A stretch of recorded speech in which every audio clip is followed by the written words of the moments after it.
Good morning. In today's headlines, the House Oversight Committee is digging in on their investigation into President Biden. New demands came in from Committee Chair James Comer yesterday. Super PACs are raising record amounts of money. What does it mean for the election and American politics? We'll break things down for you. Air travelers face thousands of delayed or canceled flights, with some stuck for days in crowded airports, and peak July 4th travel hasn't even hit yet. The Allen, Texas Police Department releases body cam video of an officer taking down an active shooter. We have the footage. A new study found that obesity changes the brain. There are even findings that show similarities to Alzheimer's. So how should you treat weight loss now, and what does it mean for your health?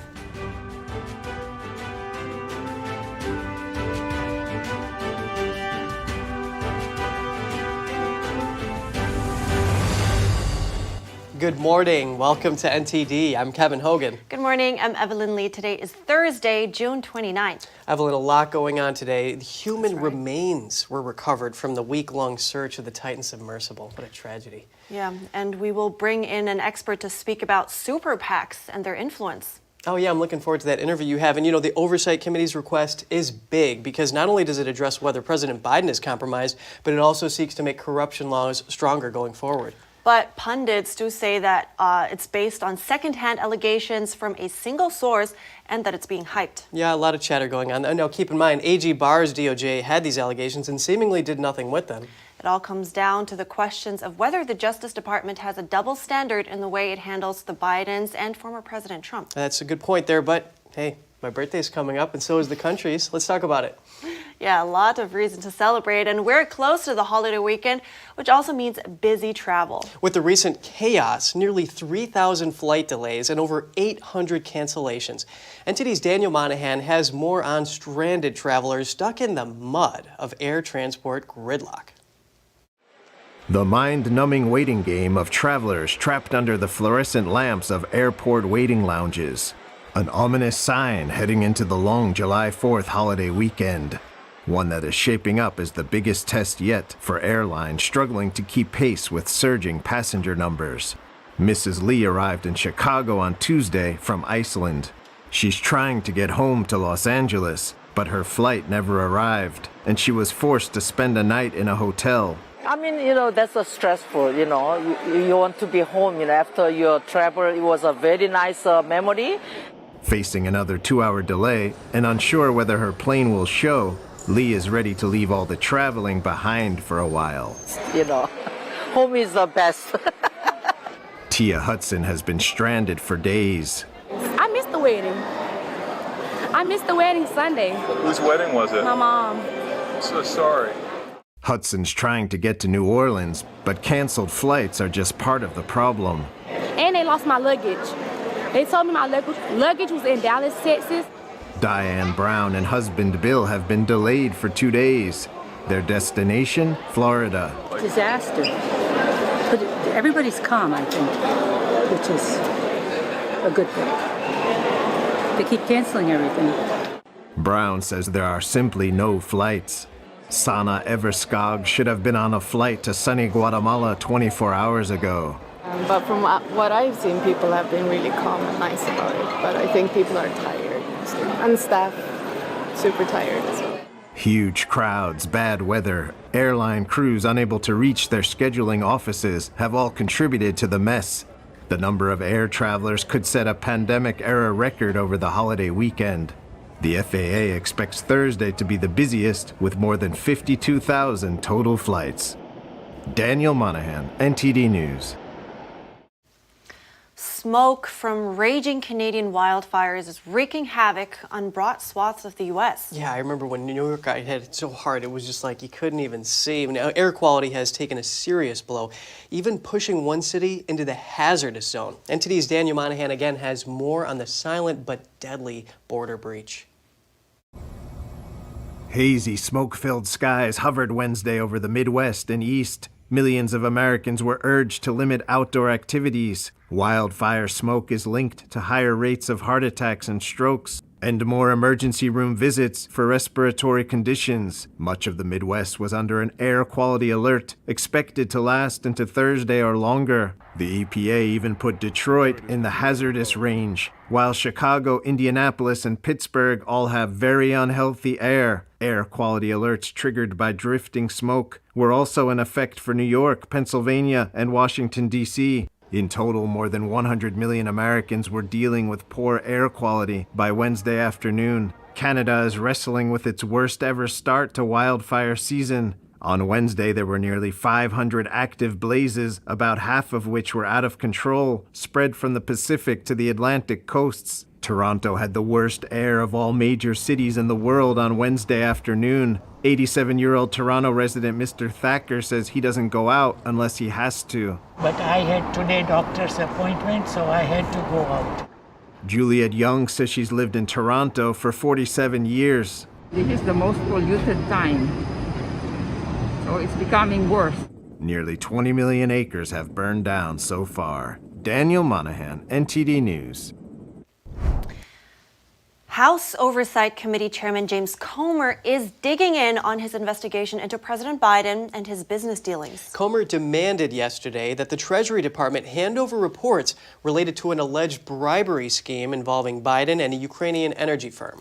Comer sent a letter to Treasury Secretary Janet Yellen. He says it's necessary to find out if foreign actors targeted the Biden family, if Biden is compromised, and if there is any threat to national security. He wants the suspicious activity reports by July 12th. Comer also says the committee wants to craft laws to strengthen financial disclosure requirements and transparency because of the allegations against Biden.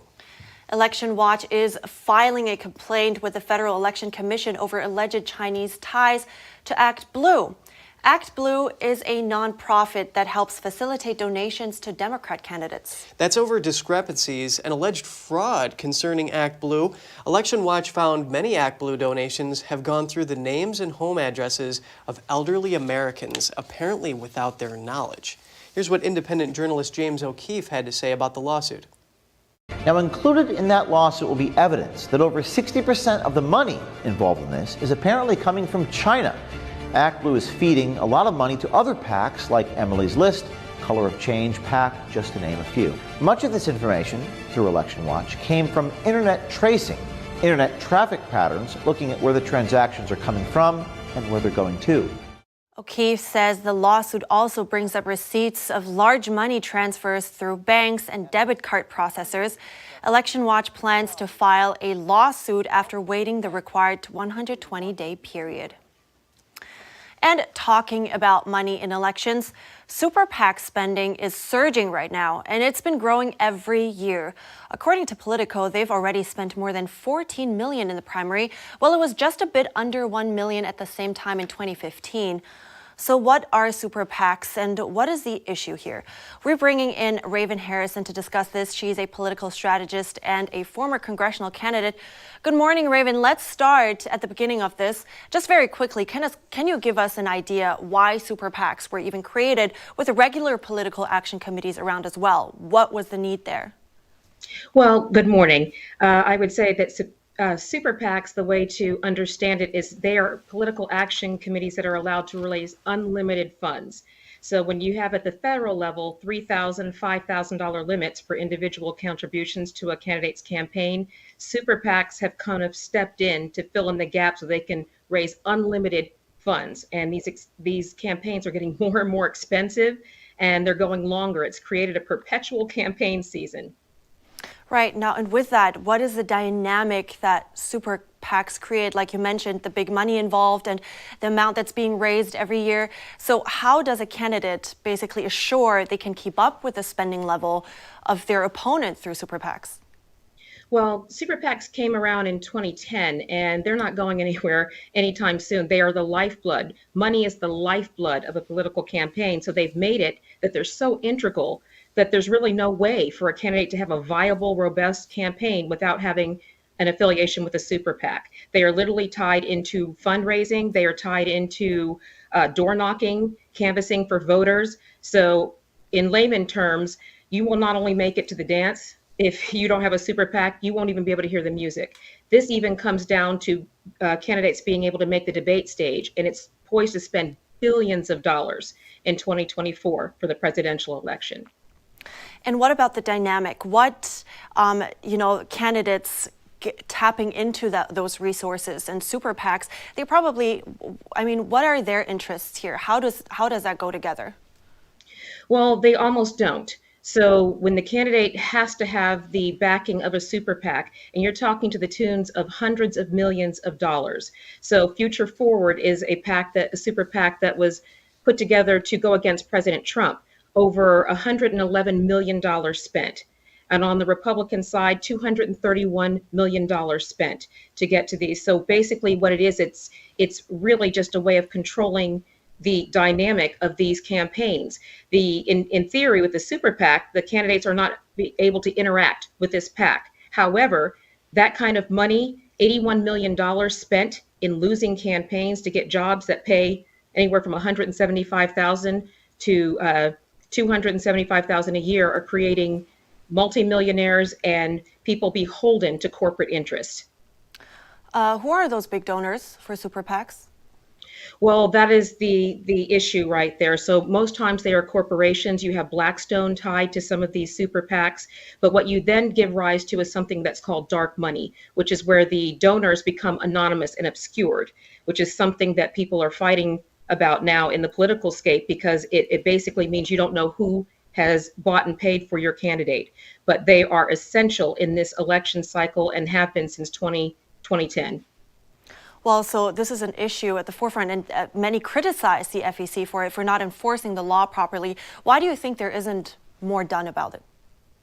I think that they would try to, but the simple fact is that they've been testing the limits of the FEC for quite some time, since they've been in inception.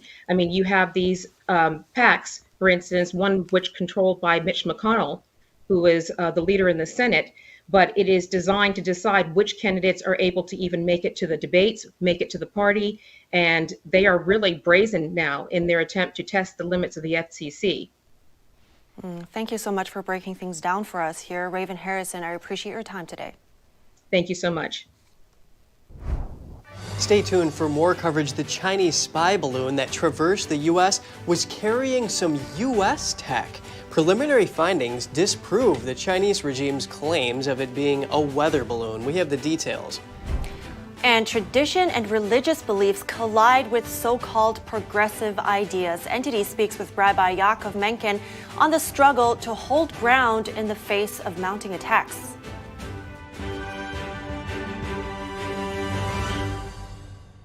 It's just clear as day. The media, whether it's broadcast, cable, or print media, has become extremely biased.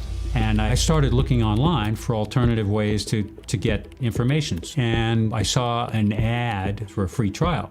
And I looked at it and I said, Epoch Times. I mean, come on, this is end of days type of stuff. I mean, what are they going to be talking about here? And I said, well, it's a free trial. Let me dig in. Is it giving me both sides? Is it giving me an objective point of view here? I have looked for opportunities to see where they might be biased, and I don't find it.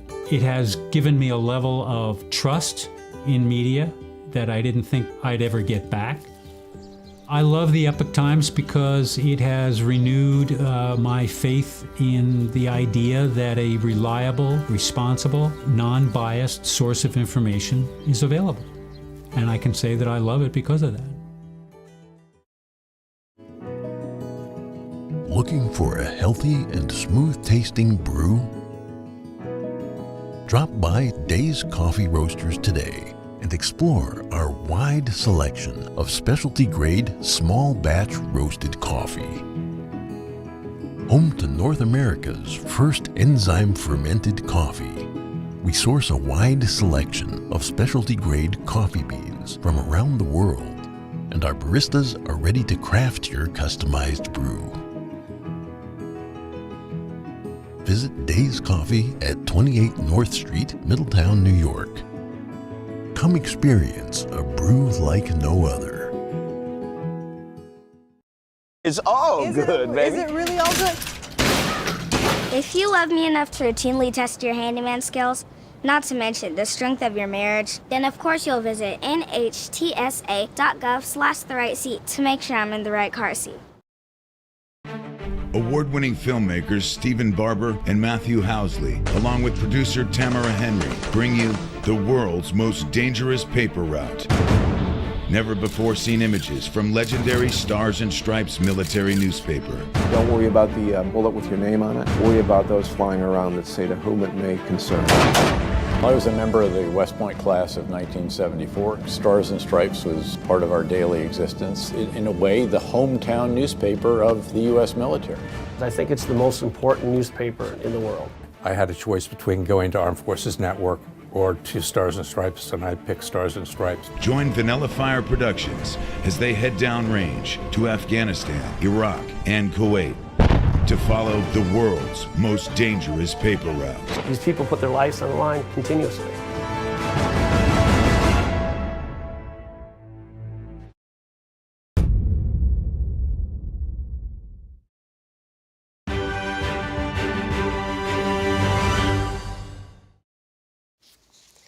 Good to see you. We're going to that tragedy in the Atlantic. Authorities are analyzing the wreckage of the Titan submersible that was brought back ashore, and they say they found presumed human remains. Here's more. The U.S. Coast Guard said on Wednesday they received debris and evidence recovered from the Titan submersible. Their statement reads, United States medical professionals will conduct a formal analysis of presumed human remains that have been carefully recovered within the wreckage at the site of the incident. The Canadian mothership Horizon Arctic was back in port in St. John's, Newfoundland on Wednesday with debris from the destroyed submersible. It's the first time the wreckage was seen since the catastrophic implosion. Both U.S. and Canadian authorities are investigating the implosion of the vessel. The U.S. Coast Guard has convened a Marine Board of Investigation, the highest level investigation. They will transport the evidence to a port in the U.S. for further analysis and testing. The Coast Guard said there is still a substantial amount of work to be done to understand the factors that led to the catastrophic loss of the Titan and help ensure a similar tragedy does not occur again. The owners of the remotely operated vehicle that searched the ocean floor say they have successfully completed their offshore operations. The Titan imploded during its descent to view the Titanic wreckage on June 18th. All 5 on board were killed. The Chinese spy balloon that passed over the U.S. this year used some American technology. That's according to the Wall Street Journal. They cited unnamed U.S. officials with preliminary findings from a closely held investigation. The officials said analysis from U.S. defense and intelligence agencies found the balloon had commercially available U.S. gear. That was along with more specialized Chinese sensors and equipment. It was able to collect photographs, video, and other information and transmit it to China. The findings support the conclusion that the craft was meant for spying, not for weather monitoring, as the Chinese regime claimed. More on China. Missouri's Attorney General will be investigating a possible Chinese Communist Party outpost in the state. The so-called Chinese Service Center is one of 7 such outposts identified in the U.S. NTD's Jeremy Sandberg reports. Congresswoman Ann Wagner notified Missouri's Attorney General about the Chinese Service Center last week. She tweeted out at the time, the Chinese Communist Party has been trying to expand its influence globally, and we must put a stop to any efforts to gain a foothold in America. Wagner is the U.S. representative for Missouri's 2nd Congressional District. Chinese state media reported there are at least 7 of the so-called overseas service centers operating in the U.S. They are in St. Louis, Missouri, St. Paul, Minnesota, Omaha, Nebraska, Charlotte, North Carolina, Houston, Texas, Salt Lake City, Utah, and San Francisco, California. The centers are run by a Chinese regime intelligence service called the United Front Work Department. Missouri AG Andrew Bailey replied to Wagner on Wednesday and vowed to immediately investigate the matter. Bailey called the possibility of a CCP outpost in the state deeply concerning and acknowledged the threat posed by the CCP is very real. The centers work with China's Ministry of Public Security. The DOJ has asserted the ministry conducts covert intelligence operations in the U.S. That includes illegal transnational repression schemes. Other GOP lawmakers also expressed concerns about the CCP service centers last week. Senators John Cornyn, Pete Ricketts, and Deb Fischer say they are communicating with the FBI about the centers. Jeremy Sandberg, NTD News. The latest ban on gender transition procedures struck down by a court. Federal judges in Kentucky and Tennessee yesterday blocked state laws banning transgender drugs for minors. In the Kentucky case, U.S. District Judge David Hale granted a preliminary injunction against the state law. He determined that the ban violates the constitutional rights of the 7 transgender minors who sued. In the Tennessee case, U.S. District Judge Eli Richardson also cited the constitutional right to equal protection. The judge stopped short of also blocking the ban on gender transition surgeries for youth. Both the Kentucky law and the Tennessee law ban access to puberty blockers and cross-sex hormones for minors, but they haven't gone into effect yet. 20 states have passed laws banning gender transition procedures, and recent lawsuits have prevented such laws from taking effect in 7 states. Religion and parental rights under attack. NTD's Daniel Monahan spoke with Rabbi Yaakov Menken on the so-called progressive push to undermine tradition. Menken discussed the difficulties Orthodox Jewish schools are encountering in New York, with the state exerting ever greater control of the education system, including private schools. This isn't just the fight over parental control over what the sort of indoctrination now being delivered in American public schools. This is state agencies wanting to change and override what parents choose in terms of their own children's education.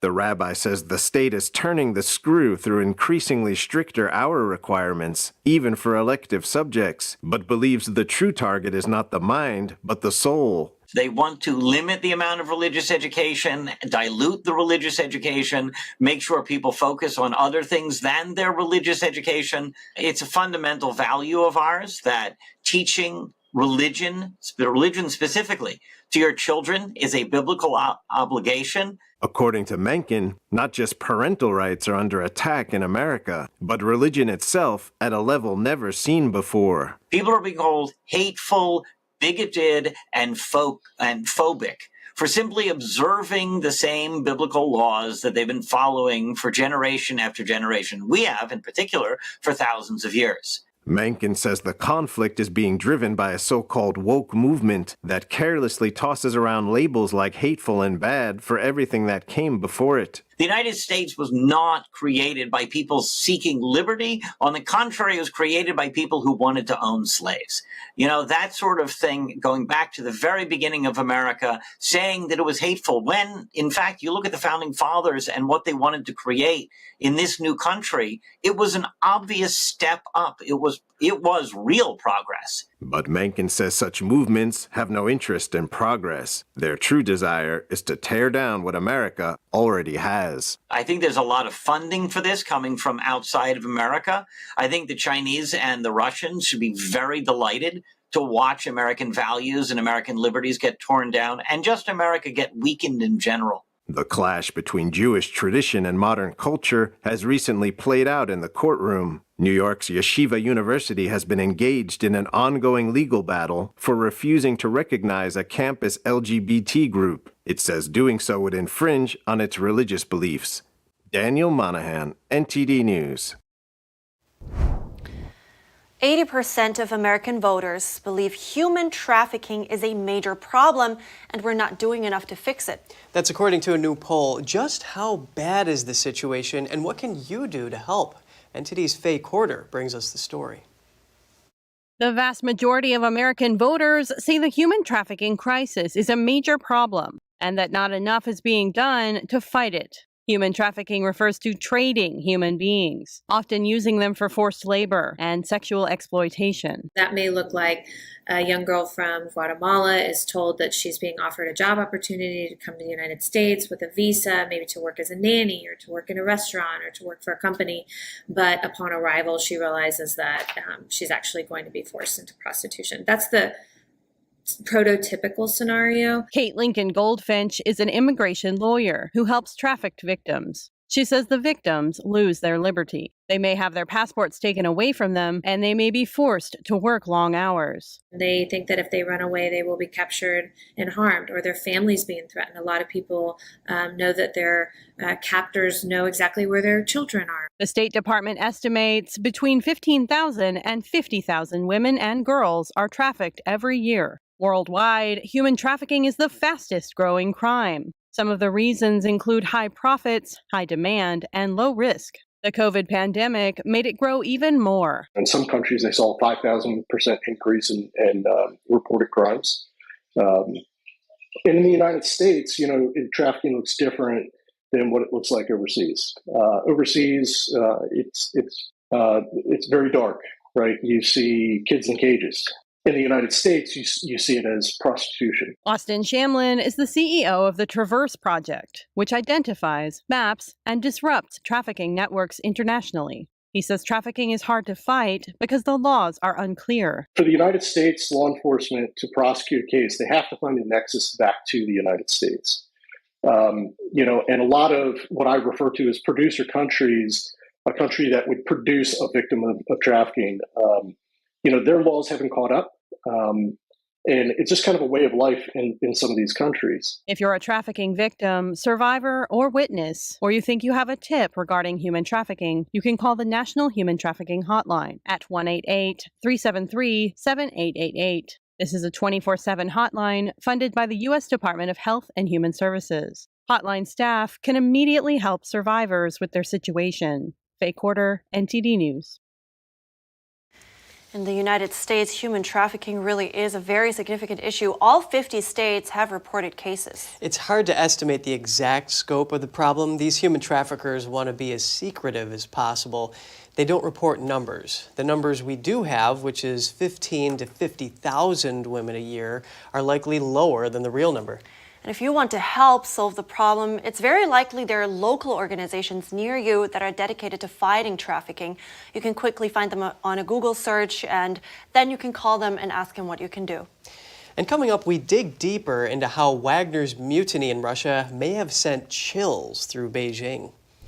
And massive riots in France after the deadly police shooting of a teenager during a traffic stop. President Macron holds an emergency meeting. We'll have the details after this break.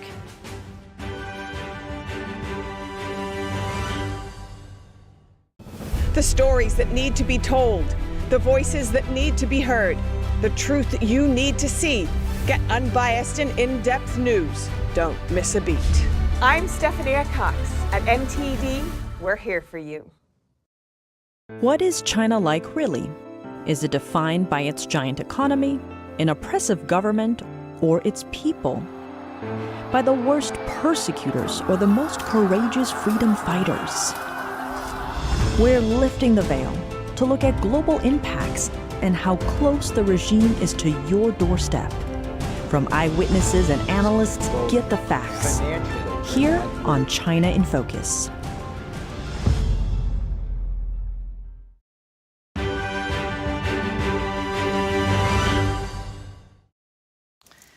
Good to have you back. An eye-opening event, Wagner's mutiny in Russia, may have sent chills through Beijing.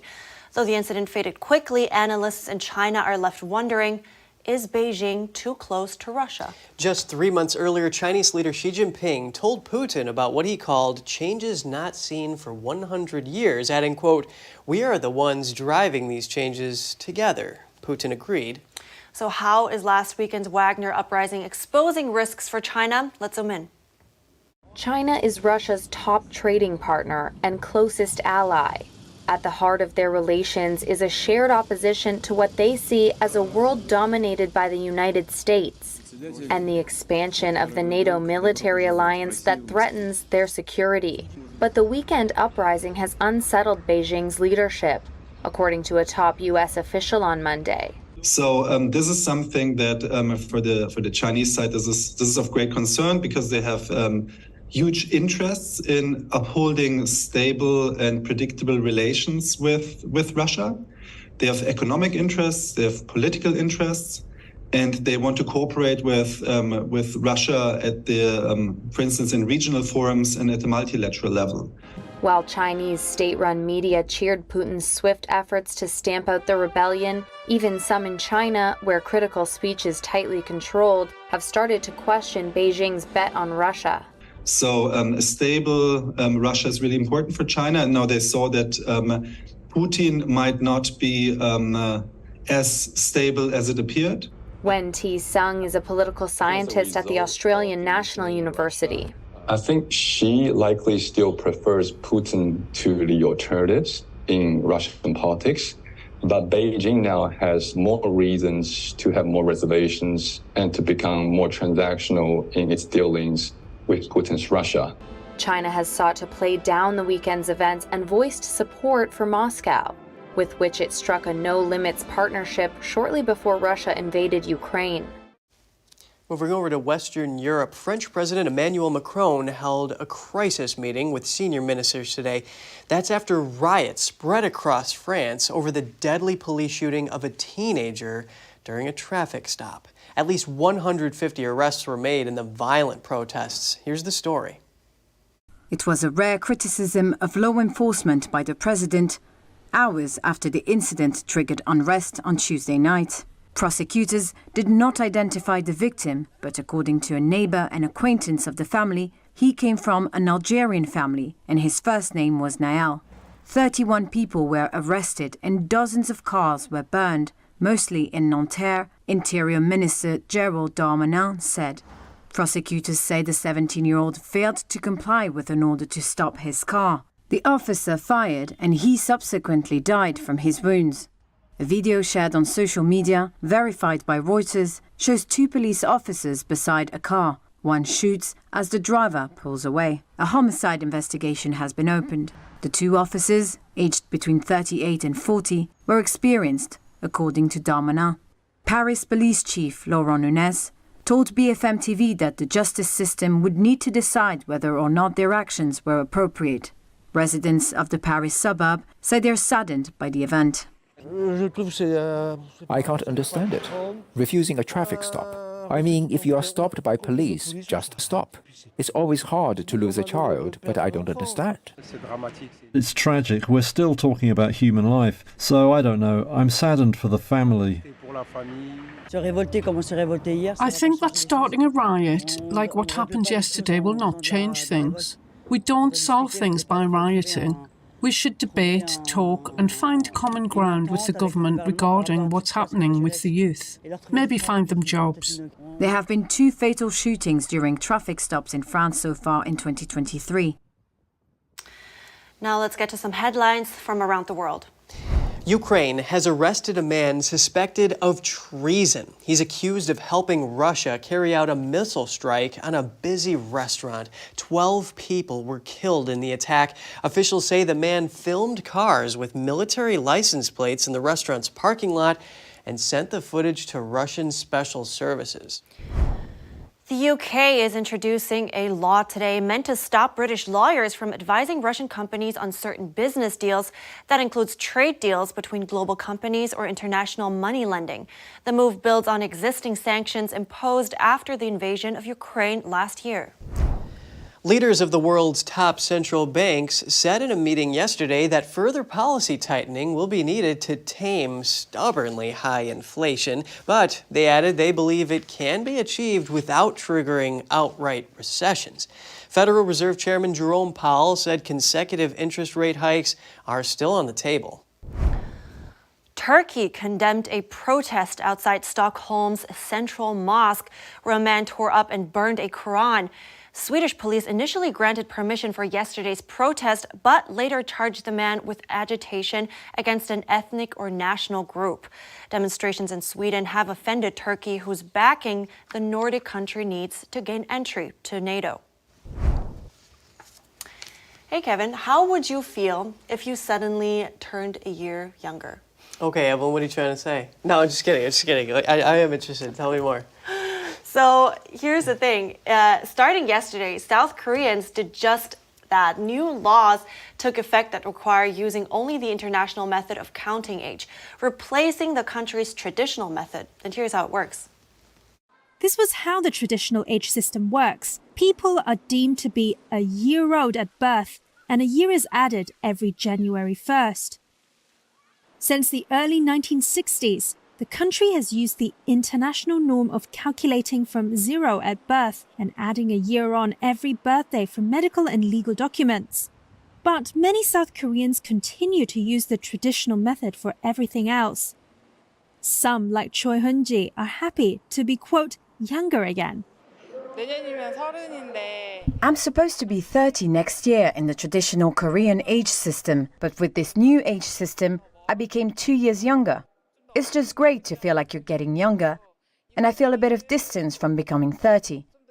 I'm so happy that I can celebrate this year's birthday once again in a younger age. According to a government survey conducted in September 2022, 86% of South Koreans said they would use the international age in their everyday life when the new laws took effect. Another age system exists in South Korea for conscription, school entrance, and calculating the legal age to drink alcohol and smoke. A person's age is calculated from 0 at birth, and a year is added on January 1st. Officials said that method would remain for the time being. So this is actually a traditional concept in China. You would know. Yeah, exactly. Traditional Chinese culture before communism has influenced surrounding countries for centuries. So when a baby is in its mother's womb, from its conception, it has life. So that's why when the baby is born, it is considered 1 year old. Oh, okay. Well, but I guess if you just use the Chinese system, then you just look younger. Or well, then you would look, you look older for your age, right? Oh, so much going on. Yeah, something like that. Yeah, it is interesting. And so coming up, another derailment in Southern California. And this time, it's a passenger train. And a Delta airline flight was forced to make an emergency landing in North Carolina yesterday. Find out why, that story and more after the break.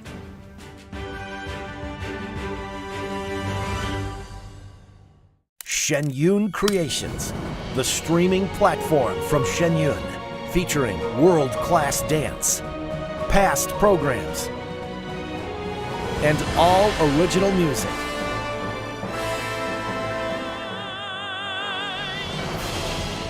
Masterclasses, behind the scenes, comedy, and more. Explore shenyuncreations.com.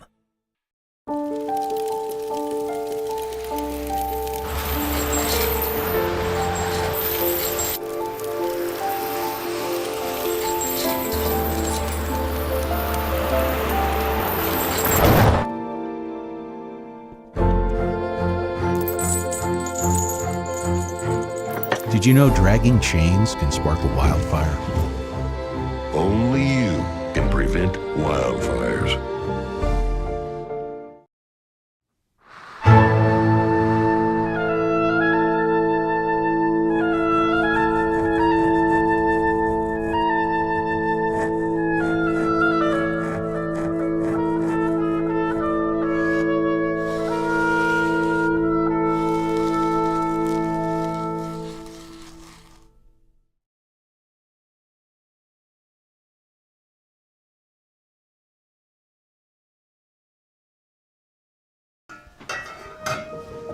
Hey, I told you enough of that.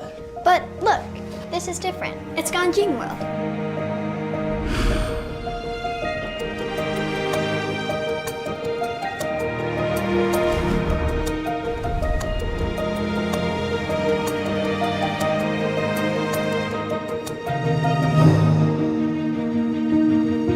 Ganjing World. Family-friendly entertainment.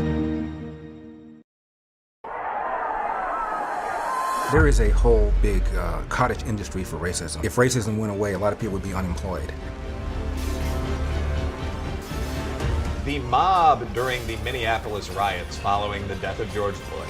A bunch of white thugs, frankly, burning down the city's traditional Black and Asian business district while chanting Black Lives Matter. It was literally surreal. Oh, but we black. You gonna tell me how to be black, right? Y'all don't care about black people. I am not African. I am 100% American. Y'all the same Democrat Party who've been terrorizing black people from the beginning. And now y'all got the audacity to say Black Lives Matter? Their bread and butter and their bottom line, their raison d'etre and everything that they're trying to do depends upon people being kept in these boxes.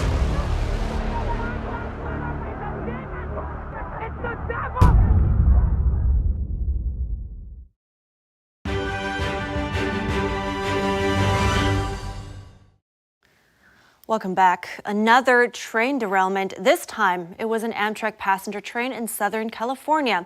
At least 16 people were injured in the accident yesterday. The passenger train collided with a truck that was blocking the tracks. Amtrak officials said it partially derailed but remained upright. One official said about 200 passengers and 13 crew members on board were evacuated. The driver of the truck was taken to a trauma center. Another person was taken to a medical center with a minor medical emergency. The local fire department said the other passengers appeared uninjured. Amtrak says it will coordinate with local authorities to investigate the incident. Luckily, most of those people weren't hurt. Another incident that had passengers shaken up yesterday took place in Charlotte, North Carolina. A plane was forced to make an emergency landing when part of its landing gear malfunctioned. Delta Flight 1092 left Atlanta Wednesday morning and arrived in Charlotte roughly 90 minutes later, but the landing was anything but normal. According to a statement from Delta, the plane's nose gear didn't go down, forcing an emergency landing. The plane had 96 passengers. No injuries were reported. The runway at Charlotte Douglas International Airport was forced to be closed for about 12 hours yesterday. It has since reopened. The Atlanta-based carrier says an occurrence like this is rare and that flight crews train extensively to safely manage situations like this. The Allen Police Department in Texas released body cam footage yesterday of a shooting in early May. 9 people were killed, including the shooter, at a Dallas area shopping mall. But first, a word of caution. Some of the following footage may be disturbing to some viewers. Here's the story. The video starts out with the unnamed officer talking to a mother and her 2 kids. Then multiple shots can be heard in the distance. Okay, all right, you be good. It's always the seatbelt. Wow. Get going, get moving! As the officer runs through the outside galleries, gunshots continue to ring out. About 4 minutes into the video, the officer opens fire with at least a dozen shots.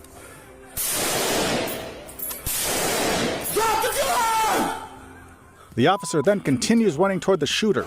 Another officer then confirms the gunman is dead. The video ends with the 2 officers standing next to the shooter's body, which is blurred out. The video was released a day after a grand jury cleared the officer of wrongdoing, indicating that the use of force was justified under Texas law. Some intense footage, but moving on now to some entertainment news. Madonna will postpone at least part of her Celebration World Tour. That's after spending several days in intensive care. The star's longtime manager posted on social media yesterday that Madonna developed a serious bacterial infection last Saturday. Her manager says she is improving and that a full recovery is expected. But the start of her Celebration tour will be pushed back. The tour was initially set to start July 15th in Vancouver, Canada. Other shows next month are expected to be rescheduled as well. Bacterial infections are pretty nasty, but luckily there are natural alternatives that can help protect us from them. Some herbal remedies can help prevent and treat infections, like, for example, echinacea and golden seal can be very effective. They can be taken as a tea or tincture at the onset of an infection or during change of the season, but even common household ingredients like manuka honey, garlic, and ginger are said to work pretty well when consumed. Wow, that is fascinating, and it's good to know that we have natural alternatives to resort to instead of relying solely on these pharmaceutical treatments. Yeah, exactly. Another common health issue here in the U.S. is obesity. A new study found differences in the brain can make it hard to lose weight. That's not all. Obesity could cause changes in the brain similar to Alzheimer's. I spoke to psychiatrist Dr. Jingduan Yang to get some answers. What is new here is that they find the people who tend to be developed obesity, their brain is less reactive, or in terms of receiving award reactions in their brain, than the people who do not have the obesity issues. In other words, the people who don't have obesity issues, when they eat food, their brain, the area of the brain that give them sense of satisfaction, award light up.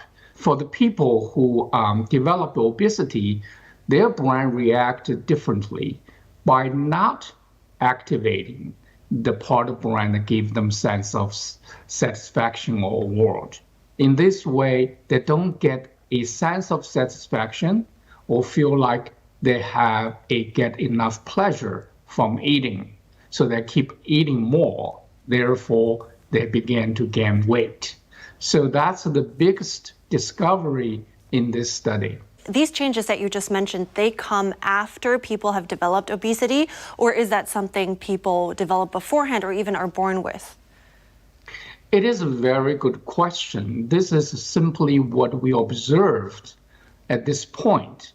Whether it is the case, or in other words, it is the cause of why these people developed the obesity because they had a brain problem to begin with. Which is quite probable or possible because people's brain are different. Some people have a trouble to have that part of the structure of the brain being active. Also, there are biochemical components to it. For example, the dopamine is the neurotransmitters that are responsible for us to experience pleasure and feeling rewarded. But some people's brain does not produce enough dopamine, for example. And I read that there is even similarity between those who are obese and those who have Alzheimer's. So just how similar are they? In other words, how worried should people be? Well, people should be worried about obesity for many reasons, because they create metabolic syndromes, high blood pressure, high cholesterol, and diabetes, and all that can create heart disease and the stroke and all that. So that's number one, is the consequences of obesities. And the second thing is, the obesity could be a manifestation of brain problems, as this study indicated, and brain problem can be involved in development of Parkinson's disease, Alzheimer's disease, dementia, and depression, and other things. So that's need to be investigated and to see what was causing them to develop obesity could be also the reason that caused them to develop dementia or Alzheimer's disease and other neurological conditions. So now that we know that there is brain changes involved, in terms of weight loss and obesity, how should people be treating this issue now? Well, it has to take a comprehensive, integrative approach. And a lot of people who develop obesity, for some reason they understand, some reason they don't. Genetics is not something visible, right? And all the biochemistry we're testing is something can be results of obesity, not necessarily the cause of it. And also there is psychological and conditioned behavior. Certain people eat because of emotional need, even some physiological desires for eating. And if we don't uncover those things, and we will not be able to help people change their behavior. Because eating or not eating can be associated with a number of negative emotions and also past experience of our life, and which can be very complicated. If we don't get our head, our heart, our gut on the same page about losing weight, our behavior we will not be able to change our behavior in long term. That's why we make New Year resolution, and only 8% of people can carry out. That's right. Thank you so much. Very good insights as usual, Dr. Jinduan Yang. I appreciate it. Thank you. And now here's the thing, right? He said that for people that have this issue, lifestyle, exercise, stress management, and of course, eating habits can all regulate genetic expressions. So that means even though sometimes we can't reverse it completely, he says we can modify things with our good habits. Yeah, and that is interesting because, genetics do play a big role in this, but there are some philosophies that say, there aren't any bad foods. It's just dependent on what type of person you are. Like, if you're relatively thin, you should eat more avocado and olive oil, but if you're, a little bit heavier, you might want to go for, rye bread and things like that. So, I don't know if you're, a sweet and sour type of person, but, let's not go into that. I eat so much sugar, it's not healthy. Well, and the thing is, if people eat, say, like potato chips, it's just one taste. It's just like sweet or like salty, but you really should get like a little bit of bitter and lemon, maybe some like a lemon on the side of the plate, because when your tongue gets all those, you get satiated, and that's when you feel full. Wow, that's great to add it to this. Thank you so much. Yeah. That was very interesting. Little tidbit, more you know, right? Yeah. Still to come, a nonprofit in California is doing all it can to help rescue dogs from around the world, including nearly 24 from China's meat trade. Get that story after the break.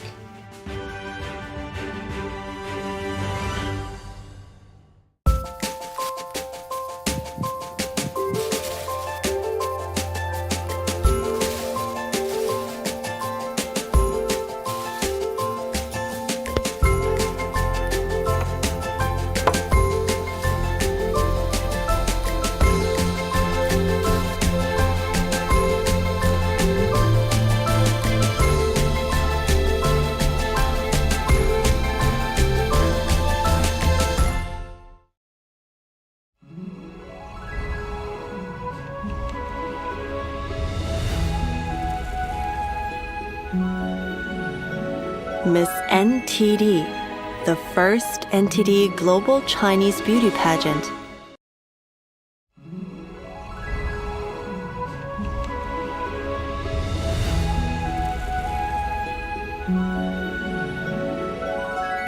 Miss NTD, let's make history together. Is deep sea fish oil really healthy?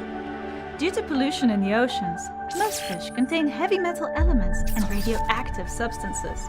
That's why it's so important to choose a pure source of omega-3. Puritang green vegetable omega-3 is made from purslane and perilla seeds, which are rich in nutrients and minerals, especially vitamins A, D, E, calcium, and iron.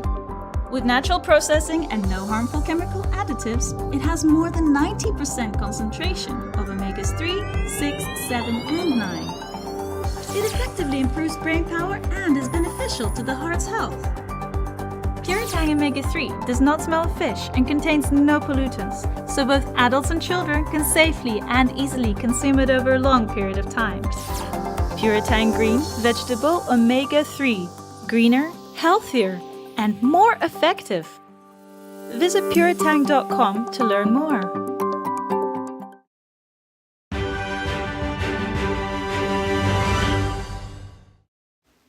Welcome back, everyone. A nonprofit in California is doing all it can to help rescue dogs from around the world. With their unconditional loyalty and compassion, these dogs are being offered an extraordinary opportunity. NTD's Christina Corona has more from Los Angeles. On Tuesday, nearly 24 dogs were rescued from China's meat trade, and they have safely arrived here in Southern California. Rue's Kennel in Inglewood is their first destination before heading to their forever homes scattered across different locations in the United States. We spoke with Jill Stewart, the president and founder of China Rescue Dogs and Rue's Kennel, who says their goal is to rescue and rehabilitate dogs taken from China's meat trade. We just had 20 dogs arrive from China late last night. As we all sadly know, that Yulin Dog Meat Festival is happening as we speak. These dogs, in collaboration with SPC International and WeatherTech, we decided to bring these dogs and save 20 or 30 more dogs during Yulin. In the most recent Freedom Flight, a group of 16 golden retrievers, 2 corgis, a poodle, and a malamute were transported to safety. And so we work with partnering shelters, we work with partnering rescues, and they help us collaborate. We have 4 shelters in China, and the dogs meet all the requirements, quarantine, vaccinations, everything that they need to be compliant to come into our country. The consumption of dog meat is common in many countries, but not everyone in those countries support the practice. In China, most people don't realize it's the #1 country in the world for brutality. There are no rights for animals. You can brutalize an animal on the street. You can skin it alive. The police have quotas. Many animals of this size cannot even be on the ground. They cannot go outside. They don't meet that. When Jill started her nonprofit organization in 2019 with the mission of rescuing dogs, her goal was to help save dogs all throughout China.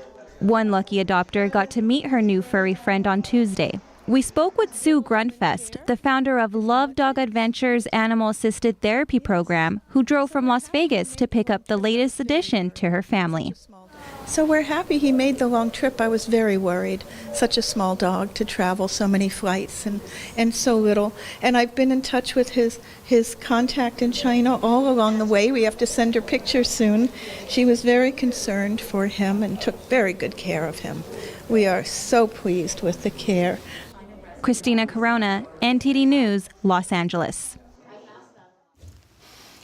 Oh, wow. Yeah, what a noble cause that she's doing. Yeah, I agree. And so good to know. I really liked hearing about it, especially knowing that Yulin Festival is happening, because it's so horrific, right? It's terrible. It's the pictures and videos that are coming from there. Those poor dogs. And you know, that one dog had to take so many flights. I wonder what it's like to fly as a dog. I mean, do they know to pop their ears? Oh, good question. Asking the real Hopefully. questions here. Yeah. Yeah, hopefully. Otherwise, that will be a hell of a flight. All right. That's all for today's program. We'd love to hear from you at goodmorning@ntd.com. That's our email address if you would like to send us some feedback. Thanks for watching. I'm Evelyn Lee. And I'm Kevin Hogan.